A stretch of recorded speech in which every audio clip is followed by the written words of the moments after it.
and welcome to the 34th episode of Real Estate Advice with Victoria Mead. I'm your host, Victoria Mead, coming at you today with a topic of the top 5 big ticket items to look for when you are searching and at a showing for a house. So if you are there, feel free to comment and say hello so I know you're there. If you have any questions at all that you plan to ask for advice on, feel free to post that in the comments. That way I'll see it at the end of my topic. And if you're coming back as a replay later on, thanks for watching and feel free to comment there too. So I will go through the topic. So I wrote a whole blog post on it, on the five big ticket items. So I go into pretty decent detail on the blog post. So if you would like more information, I did add the link. So feel free to click on that, read through the blog post.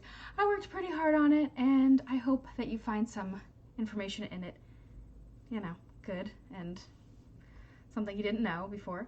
All right, without further ado, let's do this. Ready? So the first big ticket item you should look for at a showing is the roof. And if you go with your real estate agent and your real estate agent doesn't know if it looks like a good roof or not, call somebody else because they should definitely be able to give you advice on all of these items. So the roof can be one of the most expensive items to fix. There's some factors to look at, like how many layers are already on there, and just kind of like what shape is the roof in. Does it look like you have 5 years to start saving up, or does it look like, ooh, I don't even know if it'll pass appraisal? So roof is a big one.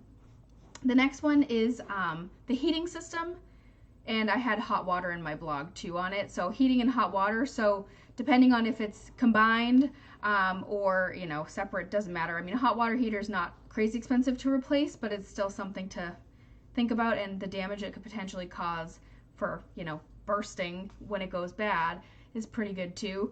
Heating system is a big ticket item, especially if it dies on you in the wintertime when you have to make an emergency phone call. So the heating and hot water is big. The windows, so some people are like, oh, windows can't be that expensive, and when you're looking at homes that are older, they potentially have lead paint in them. That's going to cost you extra money for replacing.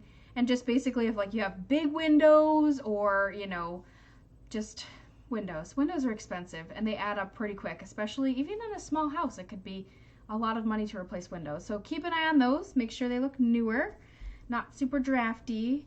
The next one's foundation and structure. So when you go in the basement, how does the foundation look?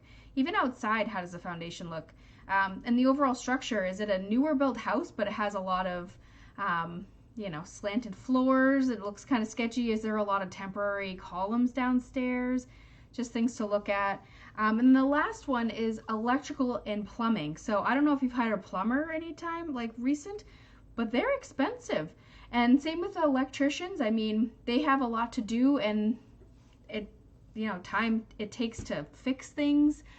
You definitely do end up paying for it, especially if you're updating a whole system, like if your fuses or if you have old knob and tube wiring. That kind of stuff adds up a lot.